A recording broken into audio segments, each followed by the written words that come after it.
안녕하세요. 톡톡 클래식 최연수입니다. 지난 시간까지 베토벤 시리즈 이어갔었는데요. 말씀드린 것처럼 요번에는 어떤 그 컨텐츠 준비할까 하다가 몇몇 분들이 클래식에 관한 그 질문들을 좀 많이 하셨어요. 뭐 다 아는 것 같지만 좀 궁금했던 그런 소소한 것들을 여러분과 좀 나누려고 합니다. 클래식 음악 알아가기 뭐 부제를 뭘 붙일까 하다가요. 클래식 음악은 이제 뭐 너무 어렵다고 하고 하시고 클래식 음악은 얼마만큼 아세요? 또 클래식 음악이 또 어렵고 지루하신지 궁금하거든요. 저는 전공을 했기 때문에 저한테는 익숙한 거지만 뭐 저도 다른 장르에 대해서 모르는 것이 있는 것처럼 여러분들도 그렇다고 생각을 해요. 클래식 음악을 어디서 들을 수 있을까 좀 찾아봤어요. 요즘 라디오든 텔레비전이든 정말 넘치게 여기 돌리고 저기 돌려도 트로트 음악 열풍에 이렇게 다 찾다 보면 저는 클래식 음악 어디서 들을까 좀 찾아봤는데 KBS 클래식 FM 채널에서 뭐 국악과 세계 여러 음악 등을 이렇게 제하면요 하루에 뭐 한 4-5개 프로그램 또 CBS 라디오나 평화방송 라디오에 오전 2시간 정도더라고요. 뭐 텔레비전 프로그램은 KBS 1에서 월요일 밤 12시 하는 안디 뮤직라는 프로그램이 개설이 됐는데 정말 찾아보거나 이렇게 그렇지 않으면 좀 접하기 힘들더라고요. 뭐 제가 학창 시절에는 뭐 음악 수업 시간에 이론 공부도 하고 또 듣기 평가, 그래서 방학 전에 선생님이 이제 클래식 음악 리스트를 이렇게 쫙 주시면 그 방학 후에 시험 치르는 그 듣기 평가도 있었거든요. 그런데 요즘엔 제가 물어봤더니 음악 수업 시간이 많이 없다고 하더라고요. 또 그리고 음악 감상 시험도 사라진 지 오래여서 어떻게 보면 제가 학생 때만큼 아는 친구들이 별로 없는 것 같아요. 그러면 만인의 그 인터넷엔 정보가 있느냐? 사실 뭐 유튜브로 해서 이렇게 볼 수 있겠지만 어떤 기초적인 그런 것들을 좀 거의 찾아볼 수 없고, 그리고 인터넷에 나왔다고 하더라도 좀 정확하지 않은 것들이 많이 있어요. 그래서 클래식 음악 초보들에겐 프로그램부터 뭐 어떻게 보면 알 수 없는 외국어처럼 보이기도 하고 또 정확히 뭘 의미하는지 모르겠다고 하는 사람들도 많이 있어요. 그러다 보니 외국어를 익히는 것처럼 클래식 음악 공부도 알파벳부터 좀 차근차근 알고 싶다고 하셔서 준비해 보는데요. 클래식 음악도 마찬가지인 것 같아요. 뭐 클래식 음악에 관한 뭐 전문적인 지식이라든지 좀 그런 기초적인 그런 이론 같은 거를 조금 공부해 보면 점점 익숙해지고 재미있을 거라고 확신합니다. 그래서 정말 초보 지식부터 하나하나 영상으로 준비해 봤는데요. 오늘 영상은 클래식 음악 알아가기 첫 번째 시간으로 음악회 갈 때입니다. 여러분 그 유튜브로도 들을 수 있고 또 라디오나 mp3나 뭐 이렇게 다 접할 수 있지만 사실 현장에서 여러분들이 느낄 수 있는 그 음악회 감동은 정말 좀 다르죠. 독주회를 가던 교향악단의 연주회를 가던 음악회 가는 일은 갑자기가 아니라 뭐 여러분들이 시간을 내고 또 표를 예매하고 준비된 일정으로 가게 되죠. 우선 가려는 음악회에 어떤 곡들이 연주가 되는지 먼저 공부를 하고 가면 좋을 것 같아요. 뭐 최소한 어떤 연주자가 연주를 할지, 여러분 뭐 영화 보실 때 이렇게 찾아보잖아요. 어떤 영화가 좀 또 핫한지, 또 어떤 그 주인공이 나오는지처럼 먼저 알아보고 곡도 먼저 들어보면 좋을 것 같아요. 대중 공연과 다르게 클래식 공연은 프로그램에 정말 친절하고 상세히 설명이 되어 있고요. 그러니까 뭐 최소한 연주에 30분 전에 도착해서 프로그램을 받으시기도 하고 프로그램을 구매하시기도 해요. 그러면 이제 프로그램의 해설이 나오는데요. 맨 처음에는 프로그램이 나오고 그 다음에 연주자에 대한 뭐 활동 이력 뭐 이런 것들이 나오고요. 그 다음에 이제 프로그램 이렇게 노트라는 게 있는데요. 프로그램에 이렇게 그 곡에 대한 이제 리스트가 딱 나오는데 그 곡에 관한 리스트를 읽는 거는 제가 다음 영상에 준비를 하겠습니다. 그 연주자의 이제 이력이 있고 프로그램이 있고 그 다음에 프로그램 노트가 있는데 프로그램 노트는 그 프로그램에 관한 그 해설을 올려주시기 때문에 그 프로그램을 이렇게 모으셔도 나중에 그 곡에 대한 해석을 나중에 이렇게 천천히 보실 수 있어요. 그럼 두 번째는 그 박수를 언제 쳐야 되는지는 무대에 나와서 인사할 때까지 박수로 격려를 합니다.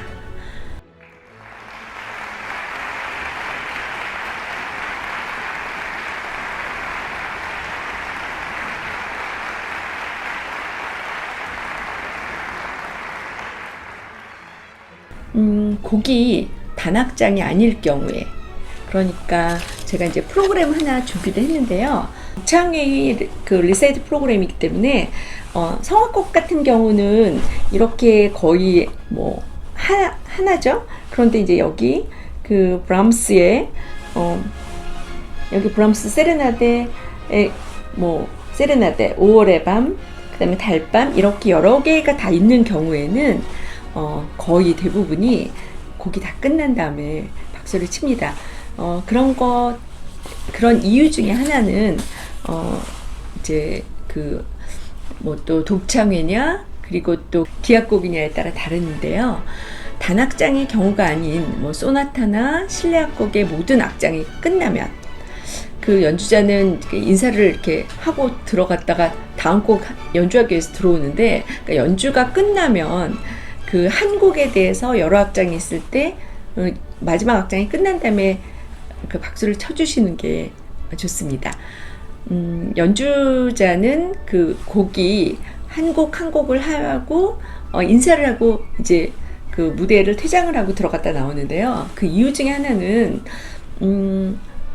예를 들면 안보를 하는 그 연주회도 있지만 그렇지 않은 경우에는 이제 반주회 같은 경우도 악보를 바꾸기도 하고요. 그리고 이제 긴장을 좀 풀고 다음 곡의 분위기를 좀 준비를 하는 그 의미에서 그 무대에서의 그 분위기를 좀 바꾸는 의미에서 좀 쉬기도 하고 그래서 들어갔다 나옵니다. 그래서 인사를 하고 그 퇴장을 할 때면 무대에 약간 불이 꺼지거나 희미해지고 다시 곡이 시작된다면 불이 켜진 다음에 이제 연주자가 등장하면 또 박수를 쳐주시면 됩니다.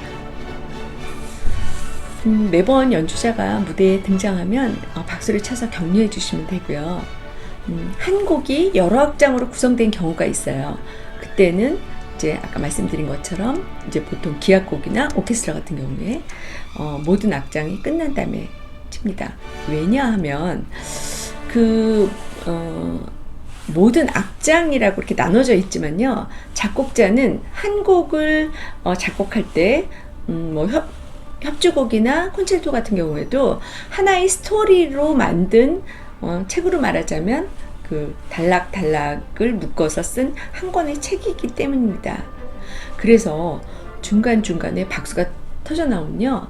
연주자나 그 다른 관객의 입장에서 연주나 감상의 맥을 끊는 그 일종의 방해가 되기 때문에 또 곡을 외우는 연주자의 집중력을 흩어버리기도 하죠. 그리고 또 다음 악장을 기다리는 관객의 감상을 방해하기도 합니다. 오케스트라의 관현악곡 연주에서는요, 입장부터 많은 연주자들이 그 등장을 해요. 그러면 그 컨설트 마스터, 그러니까 악장이라고 하는데요. 그 악장이 등장할 때 그 악장은 오케스트라 전 단원을 대표하는 사람이거든요. 그 퍼스트 바이올린 주자, 그러니까 여러분들이 무대에서 보실 때 그 바이올린이 퍼스트 바이올린, 세컨드 바이올린이 왼쪽에 앉는데 가장 무대 쪽에 앞쪽에 앉고 그 지휘자에 가장 가까운 곳에 앉는 분이에요. 그 오케스트라 단원이 들어오고 콘서트 마스터가 등장을 하면 이제 콘서트 마스터가 관객한테 인사를 합니다. 그러면 그때 오케스트라를 대표해서 박수를 쳐주시면 되고요. 악장은 오보에 주자에게 사인을 줘서 오케스트라 튜닝을 하는데요. 지휘자가 등장할 때, 그러니까 오케스트라 튜닝이 끝나면 이제 지휘자가 이제 등장해도 좋다는 뜻이고, 오케스트라 전 단원이 일어나서 예의를 표하고 지휘자가 등장해서 관객에게 인사할 때까지 박수로 격려를 합니다.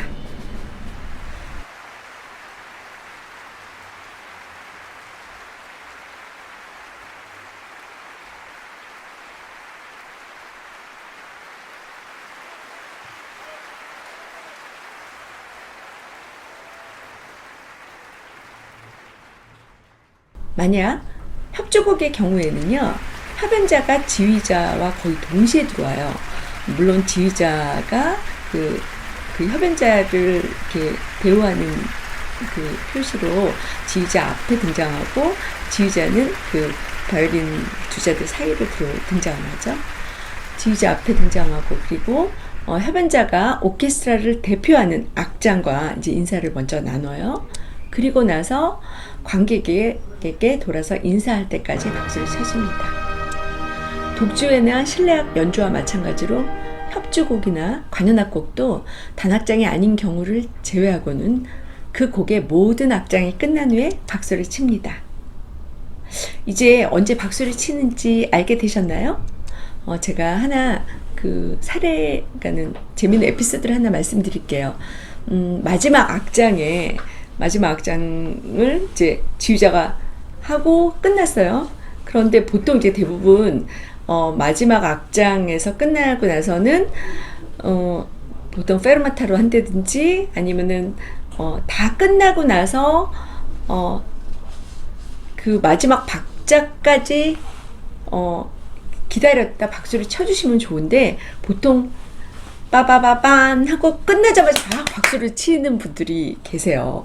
그런데 그 연주자의 입장에서는 물론 뭐 공식은 없고 그 규칙은 없어요. 뭐 박수를 빨리 친다고 잡혀가지도 않아요. 그렇지만 그 마지막 그 곡의 그 박자의 마지막 박자 끝날 때까지 기다렸다가 모든 관객이 공감을 하고 감동을 받은 다음에 치는 박수와 끝나자마자 박수를 치면 연주자들에게는 어떤 의미가 되냐면, 지겨웠는데 빨리 들어갔으면 좋겠어 라는 그런 의미가 좀 보이지 않게 무언에 있기 때문에, 그거는 내가 이 곡을 먼저 알아, 그래서 박수를 칠 거야 라는 것보다는 그 연주자들에게 굉장한 신뢰가 되기도 해요. 그게 무언의 그 무례함이 되기도 하답니다. 그래서 어떤 지휘자는 그렇게 정말 느꼈는지 앵콜곡을 준비했는데 준비하지 않고 그냥 간 일화도 있었어요. 사실 저희 그러니까 뭐 다른 나라 연주회나 뭐 다른 그 곳의 연주자들, 그러니까 관객들과 다르게 우리나라 관객들이 그 약간 그 박수를 치는 거에 대한 약간 좀 강박관념이 좀 있을 것 같다고 좀 생각이 들 때가 있어요. 사실은 좀 늦게 쳐도 되거든요. 근데 어떤 때는 나 이거 언제 끝나는지 알아 라는 생각으로 박수가 먼저 나오는 일은 뭐 그렇게 고맙거나 그렇지는 않아요. 뭐 오페라나 또는 이제 성악곡 같은 경우에는 굉장히 그 호응을 많이 해줘요. 그거는 어떻게 보면 또 대중가요나 또 그런 대중공연의 그 분위기가 좀 비슷한 것 같아요. 그런데 기악곡 같은 경우는 대부분 조금 박수를 늦게 치셔도, 그러니까 어떻게 생각하면 연주자가 자리에서 일어나거나 끝난 제스처가 있을 때 박수를 치셔도 충분하다고 생각이 듭니다. 모든 프로그램의 곡이 끝난 후에 연주자의 연주가 감동적이었다면 앵콜을 청하는 박수를 치죠. 보통 커튼콜이라고 하는데요. 이는 관객이 공연자에 대한 찬사의 뜻으로 커튼 뒤에 연주자를 불러낸다 라는 의미로 당신의 연주를 더 듣고 싶다는 무언의 요청입니다. 그 커튼콜에 그 좋은 연주에 화답하는 앵콜을 청하는 표현으로 생기는데요. 연주자들에게는 뭐 어떤 경우에는 그 환호로 브라보 하기도 하고 여자 연주자에게는 브라바를 외치기도 합니다. 그러니까 남자는 브라보, 여자는 브라바. 뭐 그런데 뭐 그냥 대부분 브라보를 외치기도 하죠. 그리고 이제 기립해서 박수를 쳐주기도 해요. 연주자가 앵콜곡을 준비하기도 하고 또는 어떤 경우에는 그 프로그램 마지막 곡에 대한 여운을 끝까지 가지고 가고 싶어서 앵콜을 일부러 준비하지 않기도 하답니다.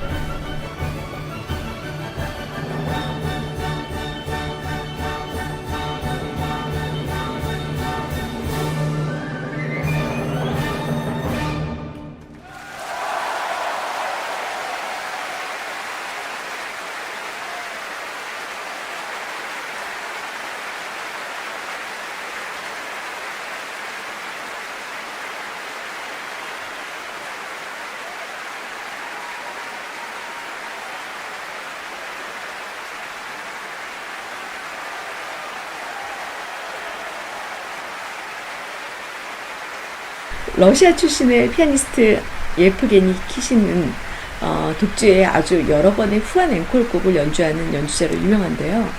저도 몇 년 전 예술의 전당에서 있었던 키신의 독주에 정말 한 10여 곡을 들었던 것 같아요. 그래서 거의 뭐 앵콜 막 다 듣다 보니까 11시가 넘어서 다 끝나지 않는데 공연장에 나온 적도 있습니다. 그럼 음악회에서 기침이 나오면요? 한 명이 기침하면 마치 홍수처럼 일파만파 번지고 납니다. 의학적으로 문제가 없는데도 기침하는 경우가 있습니다. 이런 걸 정신적 스트레스 때문에 생기는 시민성 기침이라고 하는데요. 갑자기 낯선 환경에 놓이거나 극도로 긴장할 때 하는 기침을 말합니다. 집중해서 공연을 보다 보면 긴장이 고조되고 이걸 해소하기 위해 기침할 가능성이 높다는 얘기입니다. 또 주위에서 기침을 하면 자신도 모르게 기침을 해야 하는 상황 아닌가 하고 인체가 반응할 수도 있습니다. 객석도 그 영화관처럼 이렇게 다닥다닥 붙어 있는데 그러다 보니까 뭐 이렇게 보이지 않는 먼지도 있고 그리고 또 특히 환절기에는 그 공연 중에 기침을 참느라고 신경을 쓰다 못해 뭐 이제 막 참으니까 공연에 집중이 안 되기도 하죠. 유명 지휘자 쿠르트 마주어는 뉴욕 필하모닉 재직 시절 객석의 기침 소리 때문에 연주를 중단하거나 아예 무대에서 퇴장한 적도 있습니다. 제가 오래전 미국 워싱턴의 케네디 센터 공연장에서 공연 중에 그 환절기였던 거를 기억을 해요. 목이 간질간질한데 그만 이제 기침이 나오려고 하는 거예요. 그런데 이제 기침이 이제 한 몇 번 하다가 이제 그 기침을 참으려고 하니까 굉장히 괴로웠는데 어디선가 이렇게 조금 움직임이 있더니 사람들한테로부터 해서 제 옆에 분이 제 손에 그 뭘 하나 쥐어주시는 거예요. 근데 그게 목 캔디였는데 이제 제가 그거를 살며시 까서 먹고 기침이 잦아들었어요. 그 누군지 모를 작은 배려에 제가 정말 오래오래 그 기억이 나는 공연이 되었는데요. 제가 귀국 후에 예술의 전당에도 여러 번 요청 후에 지금은 에티켓 캔디라는 이름으로 공연장 입구에 그 박스에 캔디가 구비되어 있습니다. 예술의 전당은 기침 소리와 관련한 연주자와 관객의 불만이 높아지자 사탕 제공이라는 정책을 들고 나왔습니다. 제가 그 캔디 갖고 와봤어요. 이렇게 보이시나요? 이렇게 생긴 캔디인데요. 여러분도 공연장에 가시면 그 누가 될지 모를 그 난처한 처지의 관객에게 뭐 본인이 기침이 나면 쓰겠지만 그렇지 않더라도 수호천사가 되면 어떨까요?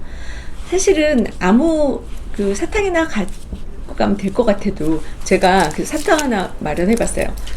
뭐 이런 여러 사탕들이 있는데 제가 한번 먹으려고 까보면 까는 것부터 너무 이게 바시락거리는 거예요. 그 그 조용할 때 이거 하나가 굉장히 그 크게 들리거든요. 그런데 제가 이거 한번 까볼게요. 뭐 비슷하시나요? 그런데 이 종이가 약간 기름 먹은 종이에요. 그래서 이거보다 또 작은 것도 있는데 이건 좀 너무 크기도 하죠. 왜냐면 사실은 뭐 기침만 좀 잦아드는 그 약간 그 정도면 되는데 또 너무 달고 그러면 오히려 목을 더 건조하게 하기 때문에 좀 이런 것들이 아니더라도 이런 기름 종이로 있는 그런 목캔디 준비해 가시면 좋을 것 같아요. 음악회에 가기 전에 먼저 곡도 들어보고 뭐 결혼식장에 가는 것처럼 뭐 격식을 갖춰서 좀 차려입고 여유 있게 공연장에 도착해서 프로그램도 한번 읽어본 후에 음악회를 감상한다면요. 그 시간만큼은 빨리빨리의 일상에서 벗어나 자신에게 여유로운 삶의 시간을 선물하는 거라 생각합니다. 아는 만큼 보이고 아는 만큼 들립니다. 클래식 음악 듣기 생각처럼 어렵지 않아요. 오늘 영상 도움이 되셨다면 좋아요와 구독으로 격려해 주세요. 다음 영상에서는 여러분 그 클래식 곡목이 그 유독 길잖아요. 어떻게 읽는지, 어떤 규칙이 있는지 그 컨텐츠로 다시 만나겠습니다. 영상 보시면서 또 여러분 궁금하셨던 점 있으면 댓글이나 또 저희한테 메시지 보내주시면 저희가 준비해서 영상 마련하겠습니다. 그럼 다음 영상에서 만나요. 안녕히 계세요.